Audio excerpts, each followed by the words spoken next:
good evening and welcome along to Matchday Live here on Fox's Hub.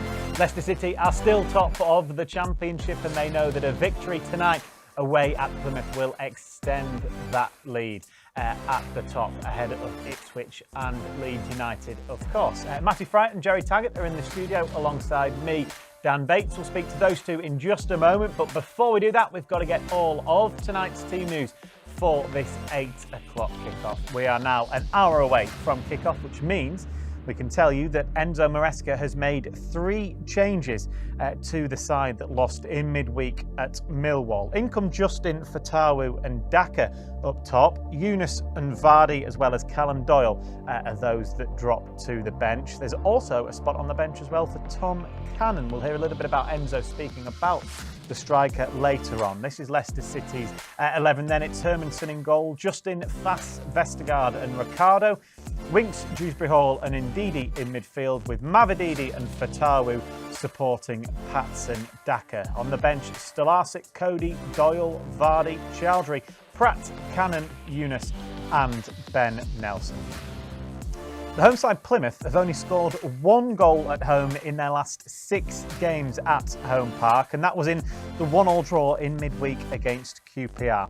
They have interim managers in charge as well. Neil Dewsnip and Kevin Nanscoville make 5 changes to the side that drew in midweek. The key man to look out for them will be number 10 on the right-hand side there, Morgan Whittaker. He's got 20 goals and 8 assists in all competitions this season. It's Cooper in goal for them, Galloway, Scar and Plegaswalo across the back 3. Ballymumba and Miller are the wing backs, Forshaw and Randall in midfield, with Bundu, that man Morgan Whittaker and striker Ryan Hardy leading the line. Well, that's both of tonight's teams for that trip all the way on that south coast at Plymouth. In the studio with us and not having to make the long trip down south is Jerry Taggart, which he's pleased with. Matty Fright as well. Good evening to the pair of you. And again, we seem to be saying this every week now, but it's a huge game, isn't it? Yeah, obviously. Been let off the hook somewhat by the other results the other night. So been given another chance to go out and put a bit of pressure, bit of scoreboard pressure, as I call it, on the other 2 chasing teams. And I suppose it's an evening or a game where potentially Leicester City can learn something from the other night and make sure that doesn't happen again tonight against a team that are obviously struggling at the bottom, desperate for points, have some big games coming up and need a win. I think on that it gives a lift from the other night.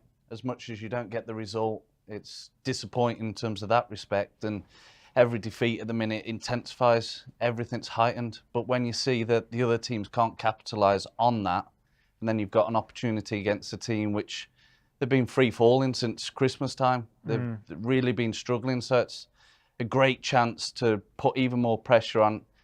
And I look at it and think probably 2 wins will be enough, and it's a great chance tonight to put it right from the other evening.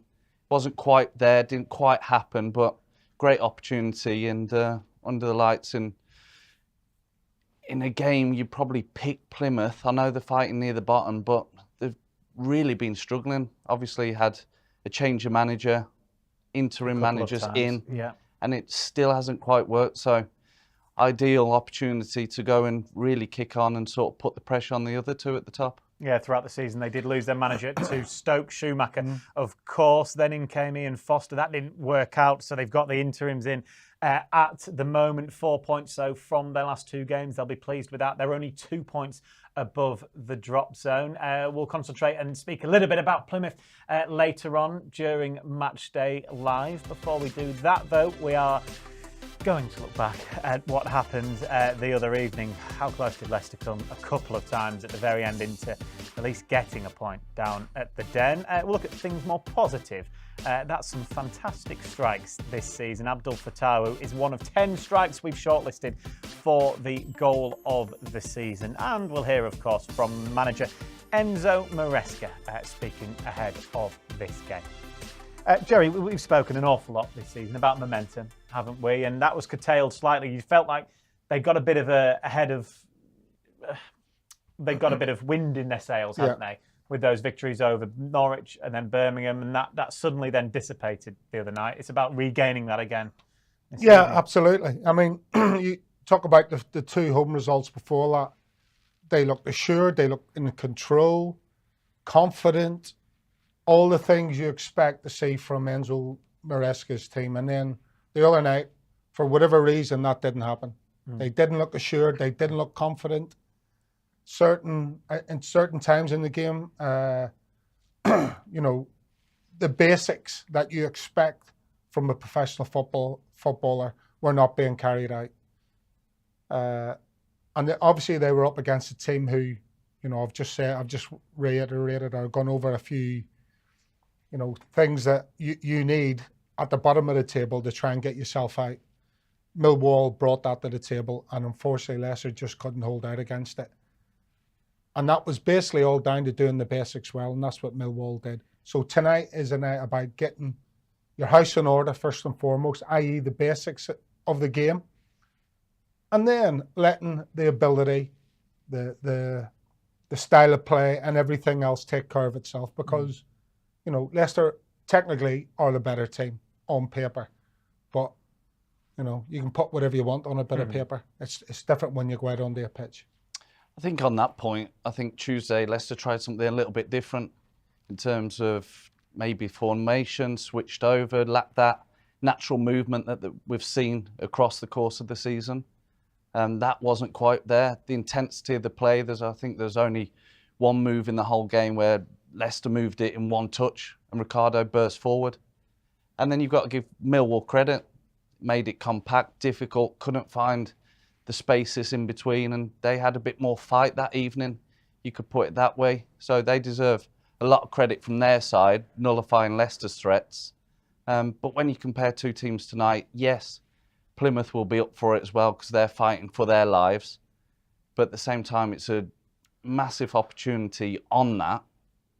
And you think with the quality that Leicester possess, and if they up it a little bit, then Plymouth, in theory, shouldn't be able to live with what Leicester offer. When you look at the team, Jerry, when it's written down, you assume it will be back to what it was pre-Millwall in terms of probably Kiernan on the left-hand side of the midfield three, Ndidi on the right, Ricardo pushing in almost alongside Winks in that pivot role, because that was different Tuesday. Yeah, you know, it makes a good point, Matty, there about the formation at the top end of the pitch was slightly different than what we're used to seeing. For whatever reason, I don't know why, but that formation, as we look at it, has got Leicester to the top of the league. You know, scoring goals among the highest goal scorers in the league, whether it's away from home, at home, whatever. And for whatever reason, that was changed. So yeah, I think that's a more balanced side. With Kiernan on that left-hand side, Wilfred making them inside forward runs from deep and clipping the ball to the back post. So yeah, I would expect and hope basically that it goes back to the way it was. Even if it's just for an hour and it's not working, then change it. You know, but I think, you know, basically tonight it's all about the application. You know, I say this a lot. Me and Matt were just talking before off camera that, you know, that's not the modern way, but it was the way for Millwall the other night, and it worked for them. It may well be the way. I can't see Plymouth playing exactly the same type of football that Millwall came out and played. You know, just gutsy, hard work with a little bit of sprinkling of quality. I think Plymouth will still try and play because they're at home. I don't think they've got the players to be as physical as Millwall, so that may well favour Leicester. Yeah, hopefully so, and hopefully we see some goals this evening from a Leicester point of view. As Jerry rightly says, only one team have scored more than the Foxes all season in the Championship, and that is Ipswich, who are in second place. There weren't any goals the other night for the Foxes, though, away at Millwall. Let's take a look back, particularly at those later chances. A countering, and they've played it down that left-hand side to Longman, who can run at Winks here, and he's got to the edge of the box, Longman, and he's shot! Oh, it's in! It's an extraordinary strike and a solo goal which has sent the den potty. Millwall have opened the scoring here. Here come Millwall though with Obafemi. He might be around fast. He is, and Hermanson saves to his left. key is that moment? Obafemi in on goal, couldn't finish, and Leicester are still very much alive in this game. Whoever's on the ball in the attacking position isn't going to have a second on it. Pratt here, he's released Ricardo! Sarkic makes the save. That is Leicester's best chance of the night after 82 minutes. Oh, they get opened out for the first time. It's a great late run from Ricardo. Here, who had the header, but in open play here, his first chance to run, and he's done so magnificently into the box, pulls it to Iheanacho, off the line. That is heroic defending. How on earth has Billy Mitchell kept that out? Leicester looked like they'd scored. That's a great run, magnificent pace. Pratt short to Fatawu, back to Pratt. Great run from Dennis Pratt. He's got there, he's lifted the ball in his Daka's header, it's wide. It's another good chance for Leicester, deep into added on time. Well, the Foxes could so very nearly stole a point right at the end at the Den there. They created a lot, didn't they, Jerry, towards the end?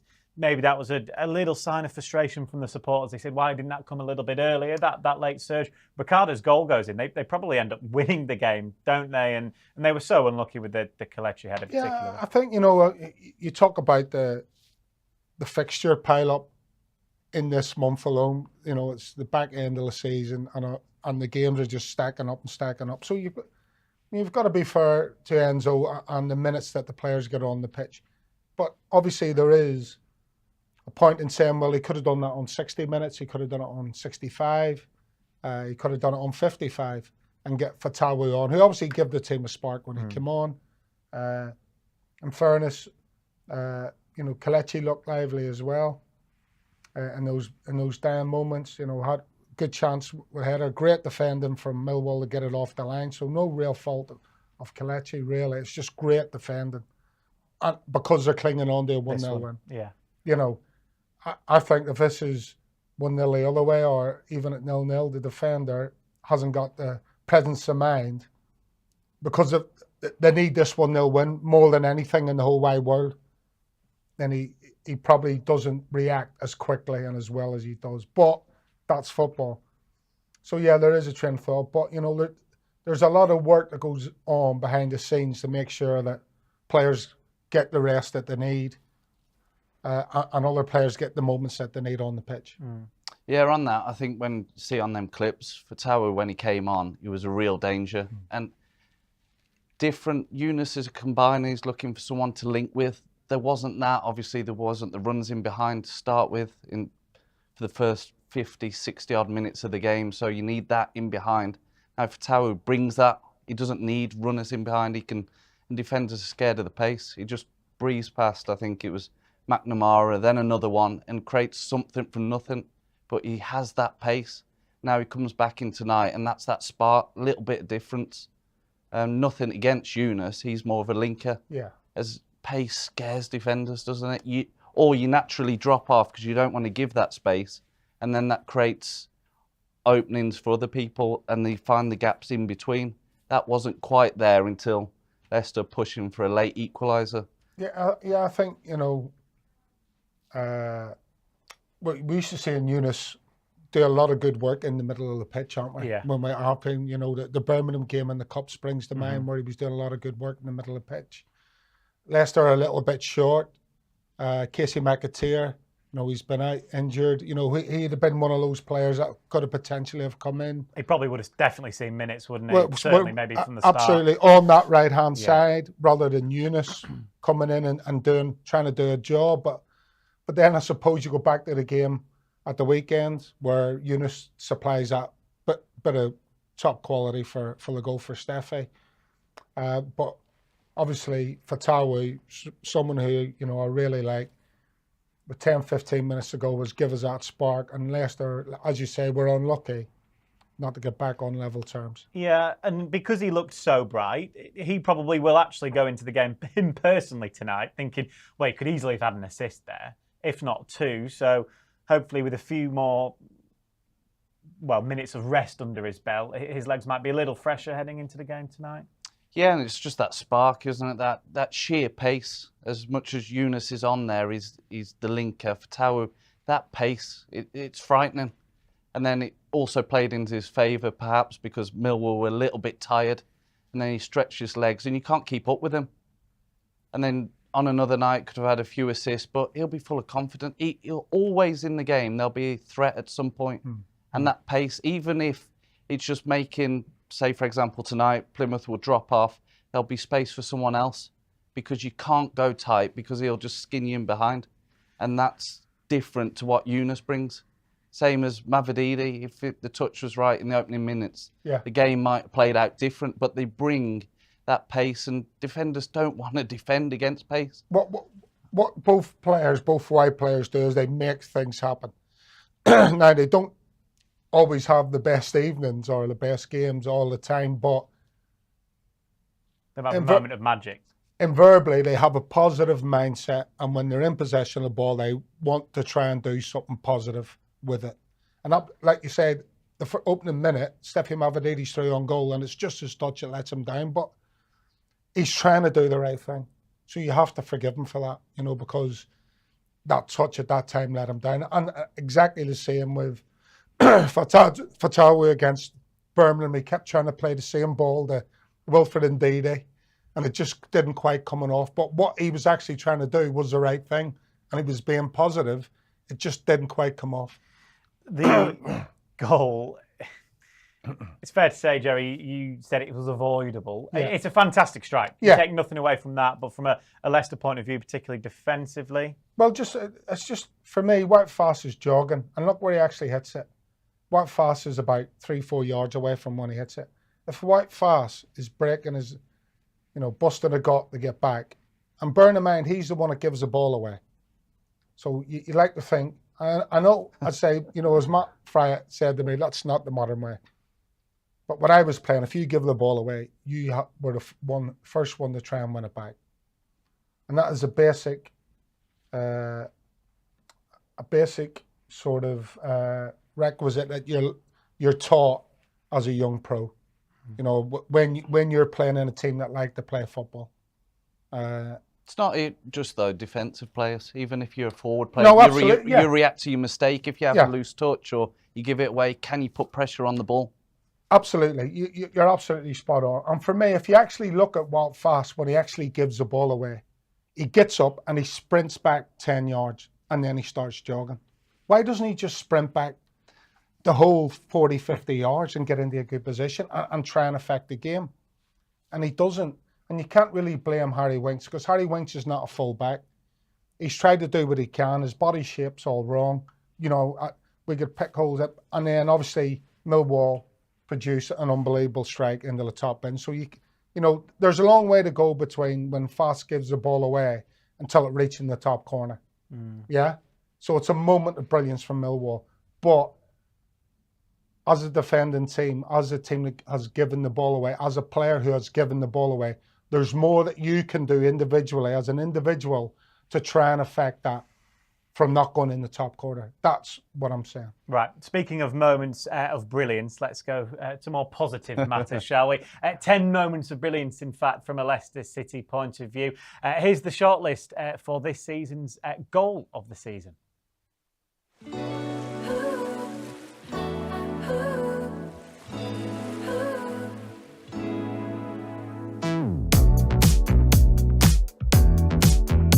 Finding Winks, Leicester moving it to the left, Doyle, Cassidy making a late run into the penalty area, it's over him, it's over the defender, it's Casey McAteer, couldn't quite bring it under control, left-handed, oh he's got it under control now, and he's bent the ball into the corner, and those Leicester fans have gone absolutely wild behind the goal, because McAteer, who has given Leicester the lead for the second time in this game, and that was a thing of beauty.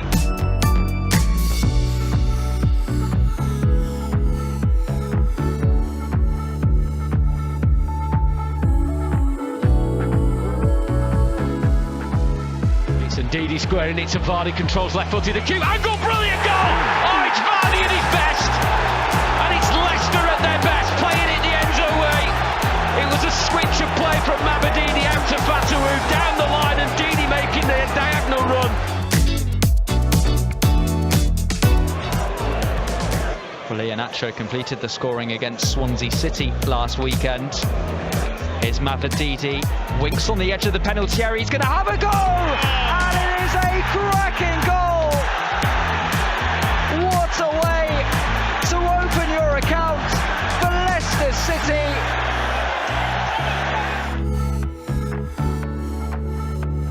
Oh, Daka, he's turned Burgess brilliantly here, Patson Daka. Mavadidi's in space once more, edge of the box, shifted onto his right foot and scores spectacularly! Oh, Steffi Mavididi curls a beauty beyond Václav Fáky. Leicester lead in this top of the table clash. Here's Ndidi again, right hand side, plays it into the penalty area. It's headed away, Bowler's got a bit of work to do. He slightly dallied, and as a result there's a shot from the edge of the penalty area. What a goal! James Justin, oh, that is sensational. I say the edge of the penalty area, that doesn't do it justice. That's got to be 25 yards plus. Nice turn by Honeyman. Feeds it up towards Nesbitt, heavy touch by him. In fact, it may have been that Nelson got a touch on it, and Leicester can break here. And through the centre goes Ricardo! Brilliant goal by Leicester. Ricardo, the goals have dried up for him in recent times, and then bang, bang, bang.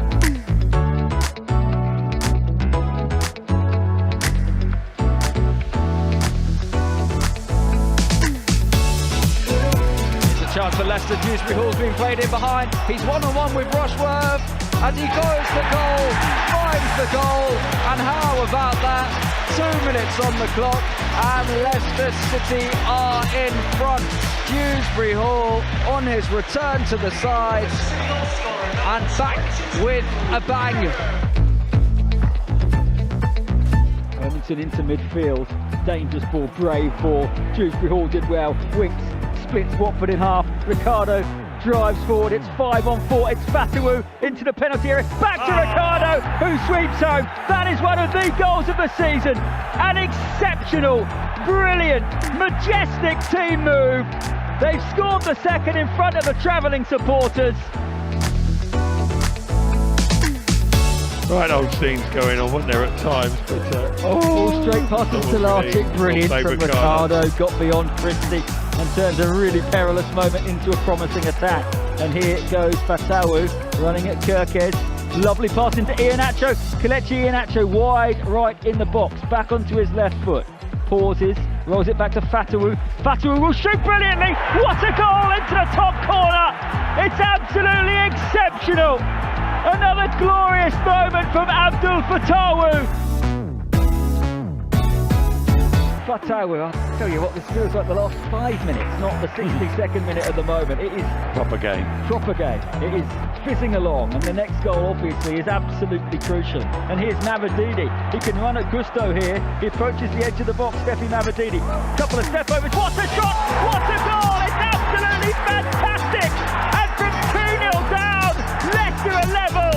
They're making more magic memories in the FA Cup against Chelsea. That was absolutely glorious from Mavididi. He beat Gusto and then he bent it beyond the goalkeeper.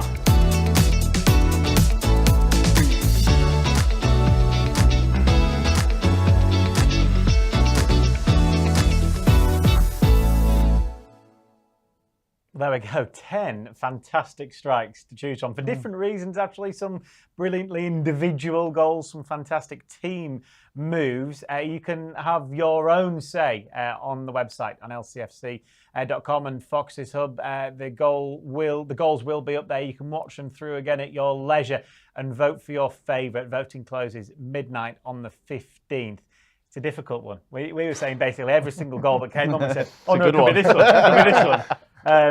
It's hard to narrow it down, Jerry. Yeah, I think I've got 3 in my locker, but do you want me to name? Name me 3 then. 3 is James Justin. Okay, we'll start with that one because that's an unbelievable strike. Yeah, I think just the ball flight and everything's just, you know, straight out of the top drawer, an old footballing cliche. Then there's Fatawu's at Bournemouth. Good team move as well. and obviously a top drawer finish. You know, it's actually a decent move. Yeah, we forget about actually the way that they played out, didn't they? And you know, it's to win the game. It's an extra time. You know, yeah, it's a great goal, great strike, and then probably Ricardo's at Watford with team move. You're talking about team moves, you know, straight from one box to the other.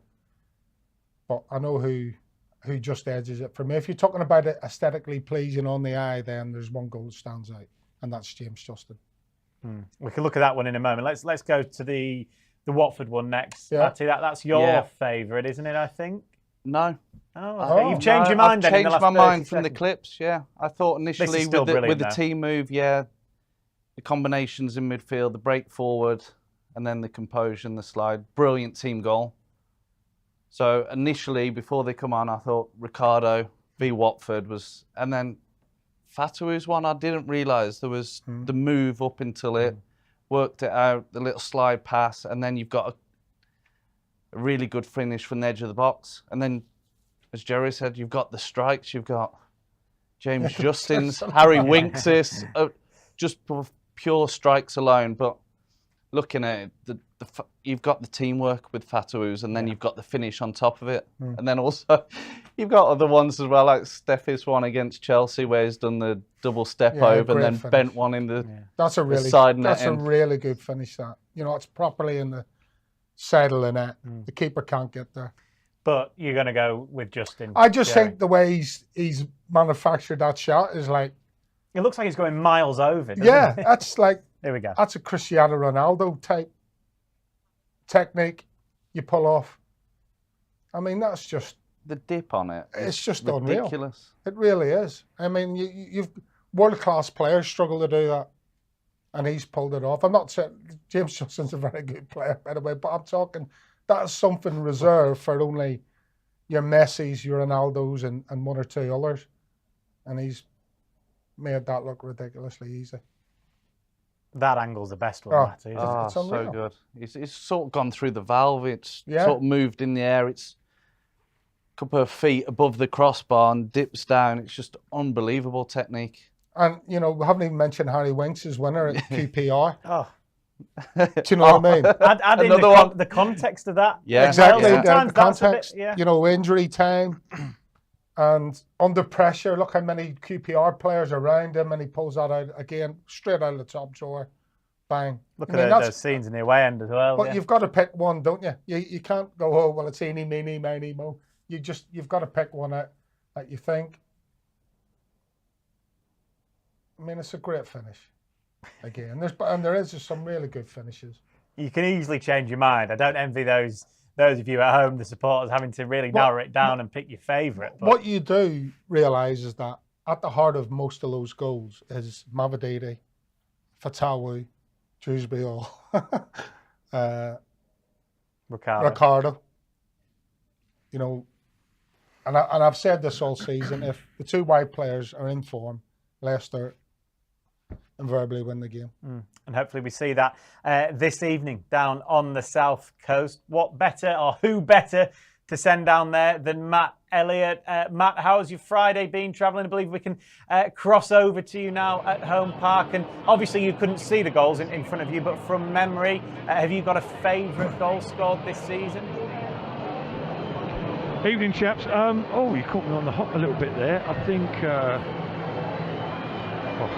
which one did the boys go for? Well, the one that sticks out in my mind, I loved the one against Birmingham, Kieran Dewsbury Hall. I like that effort when it broke away. Ricardo's was good against Watford, that was. I was going to say Bournemouth, but it was Watford, wasn't it? But I know, I heard the boys talking briefly about James Justin, that strike. Yeah, that was top quality, wasn't it? MATCHDAY against Chelsea sticks out for me as well. I was down at that game right behind it. That was pure quality, although to no avail eventually. But quite a few to pick from for sure. Oh, there it is. I can see it on the screen. There we go. Is he getting bossy? Is it one of them moves? Is it? I see. Okay, a bit grumpy on a Friday. He should be out, shouldn't he? Not working. I'm going MATCHDAY there. Probably the wrong shout. No, it's a great finish. Yeah, it's a good goal. Good feat, isn't it? You know, good opponent. Good occasion. Unfortunately, it didn't put Leicester through into the next round, but some strike at that stage of the game as well. Yeah, how's your Friday been, Matt? My Friday, yeah, not too bad. Thursday wasn't too bad either, but it's been a nice, pleasant meander down here, to be honest. I left really early, got here, did my usual, get there early, of late, that is, of usual.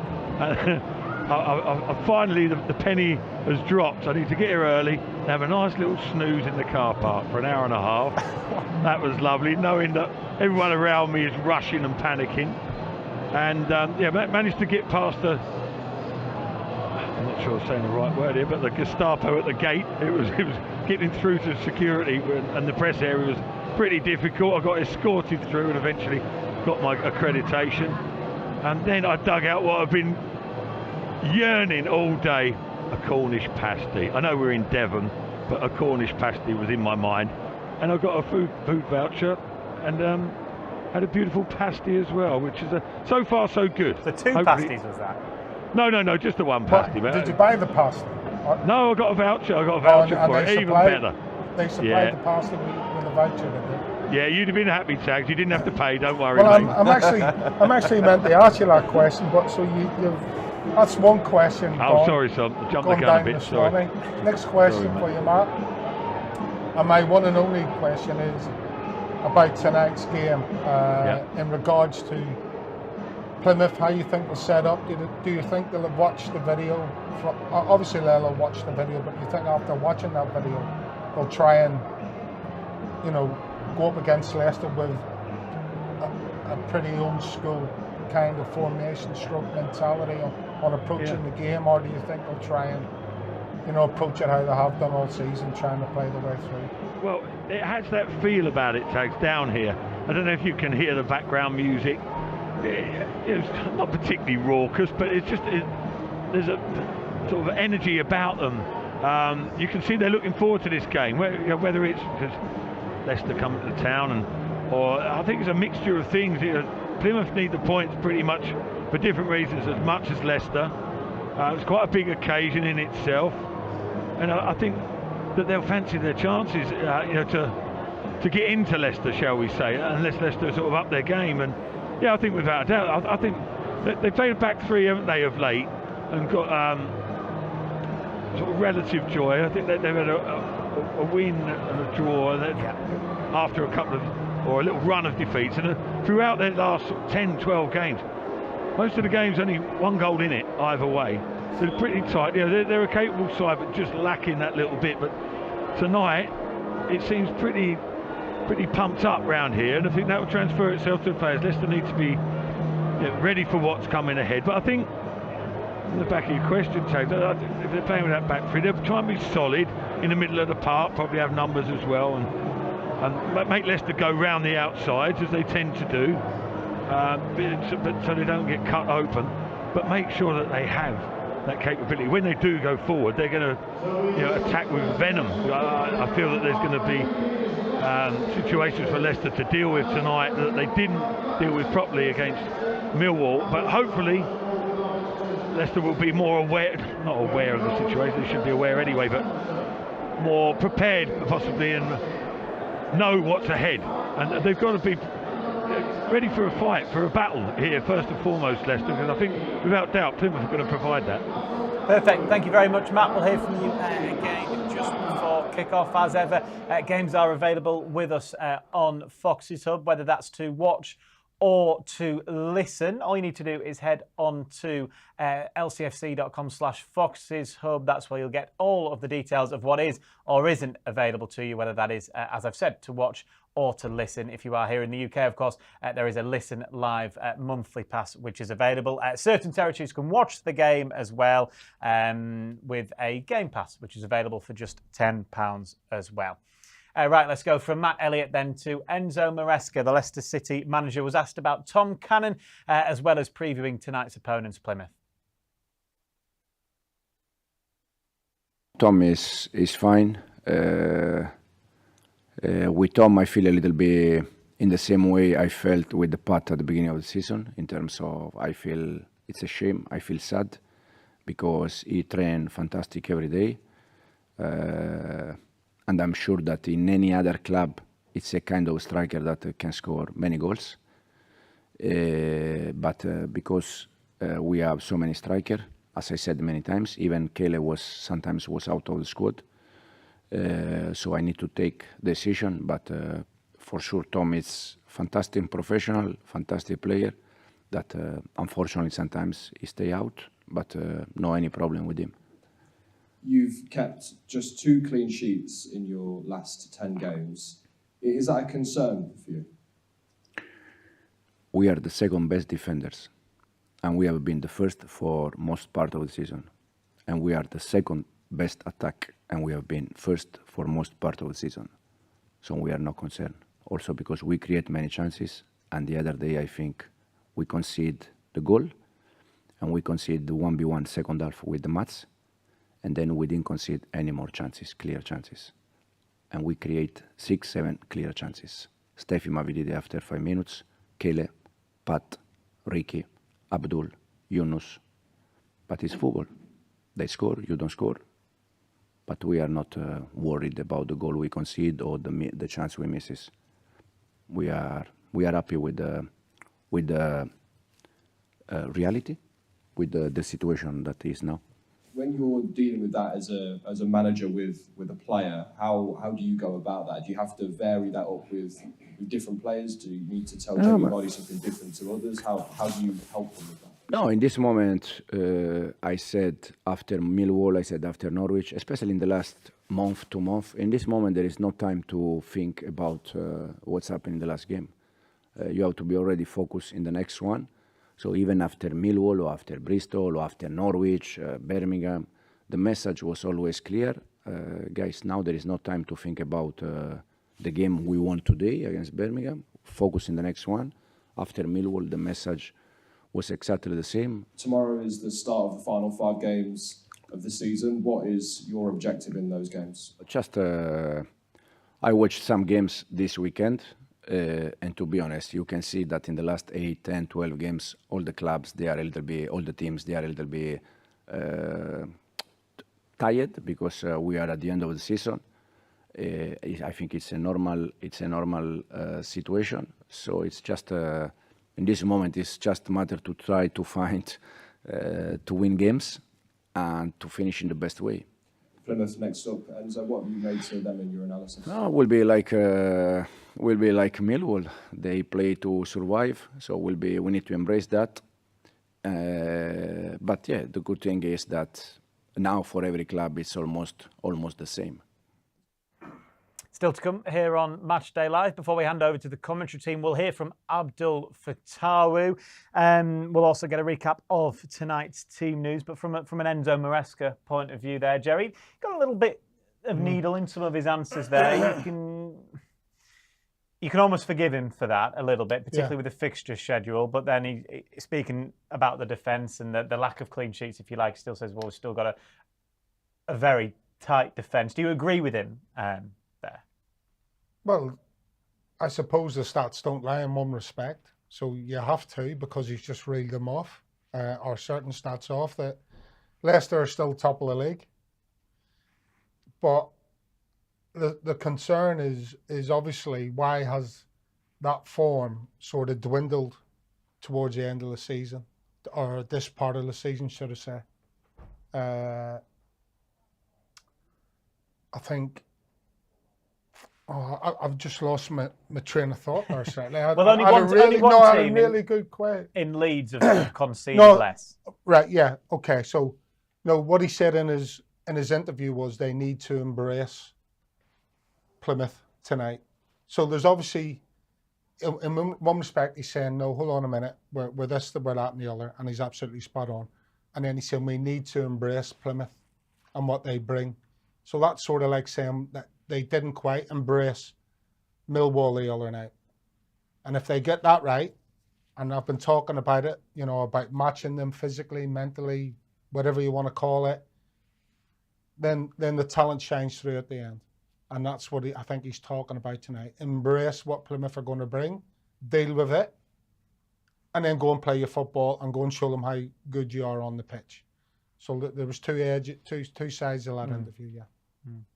You can but every other team would envy where Leicester are at. It's just at this stage, the anxiety and maybe a bit of pressure, and it is relentless, isn't it? You play Tuesday night against Millwall, Friday night away at Plymouth. Just so happens to be how the fixtures have gone.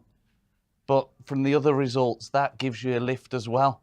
So if you can perform at anywhere near close to your best, you know you've got the capabilities. And already in the season, having beaten Plymouth, there's that incentive there. You know that if you raise your game, play as well as what Leicester Fairly can play. as well, 4-0. Exactly, and they're not in any real form. They've lost the best creative player, Azaz, went halfway through the season.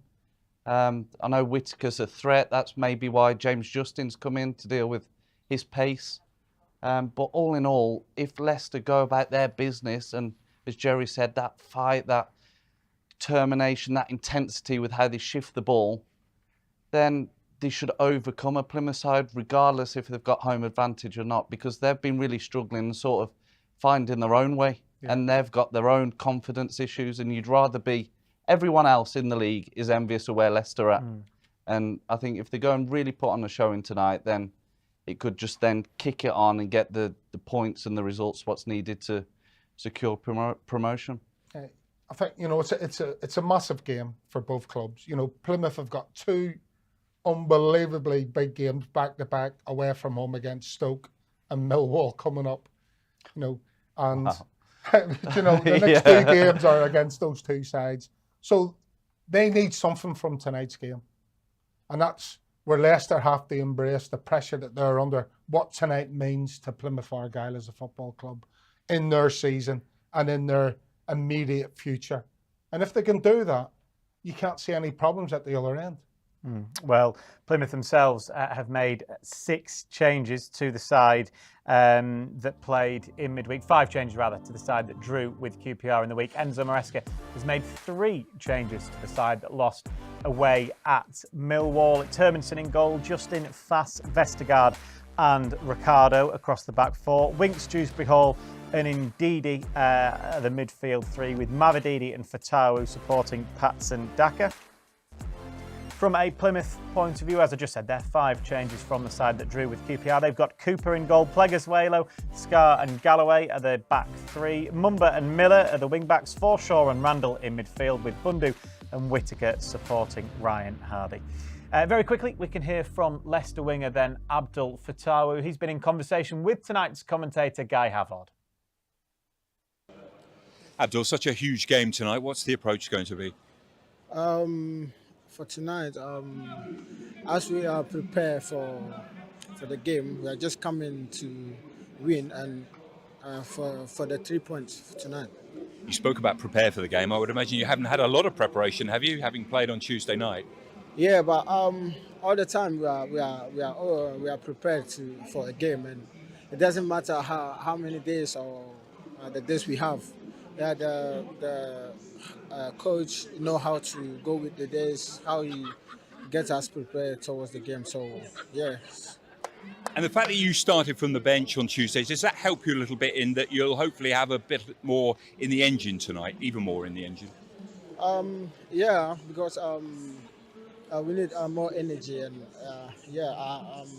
it gives me more rest and to go more today. We wish you luck tonight. Thank you. Was Abdul Fatawu there in conversation with tonight's commentator Guy Havard. We'll be handing over to that commentary team down at Home Park fairly shortly. Before we do that, though, we'll get the final thoughts from Matty Fried and from Jerry Taggart. Steve Howard, former Leicester striker, of course, and friend of ours here on Fox's Hub, has tweeted, big game tonight. Come on, let's get in there, do a job and get out with 3 points and move on to the next. I don't think either of you could have put it any better, really. It is a massive game. Yeah, absolutely. And at times, you know, you have to try. I'm not saying you go into this game. You know, obviously, Enzo's brought a new style, a new philosophy, a new edge to the way the club plays its football. But you have to go into this game also expecting a rerun of the Millwall match on Tuesday night. You know, somewhere along those lines, you have to be prepared to, you know, roll your sleeves up and dig in. And I know what Matty's saying, that it's not in everyone's hitless, digging in, and they're there to play football and play the beautiful game. But unfortunately, this league in particular doesn't always allow you to do that because of the opposition. And so hopefully, as I said, it's a bit of a learning curve from Tuesday night. And if they do learn from Tuesday night, then, you know, you can expect some good stuff tonight. Yeah, you just don't want the opposition to build any momentum. So the chance the other night, if that's taken, the complex of the game changes. So it's just different altogether. So you get a bright start, you silence the home fans who are going to be behind the team and control it from that respect. And that's, yes, Leicester have done things differently. It's not all about the fight in terms of the tackles, the competing, but shifting the ball quick. If it's there to be moved, move it. If there's runs in behind, run in behind, create space. And most of the time, once the game gets stretched, their energy is too much for teams to cope. It wasn't quite there the other night.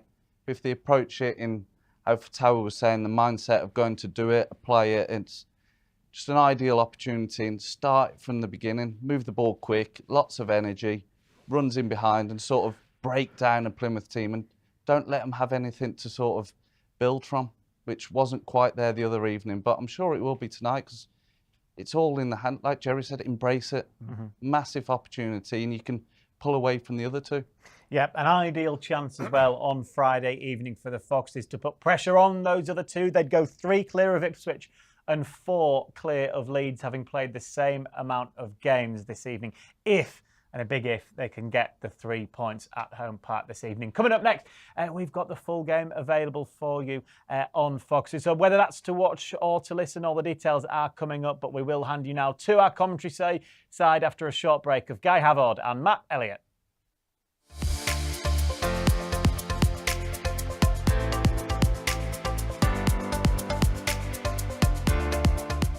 If you are watching on lcfc.com, just sit back and relax. If you are watching on social media, the live stream will finish shortly. If you want to continue enjoying our coverage, you'll need to head over to lcfc.com/Foxes Hub and purchase one of our game passes. If you are watching in a territory where the game isn't live on TV, you'll be able to watch a live video stream on Foxes Hub. Please visit lcfc.com/territories to check. If you can't find your location, live audio commentary is still available. You'll need to have an lcfc.com account before you purchase your Game Pass. If you already have one, please sign in and select your product at lcfc.com/Foxes Hub. Select the Buy button and you'll be taken to the payment page.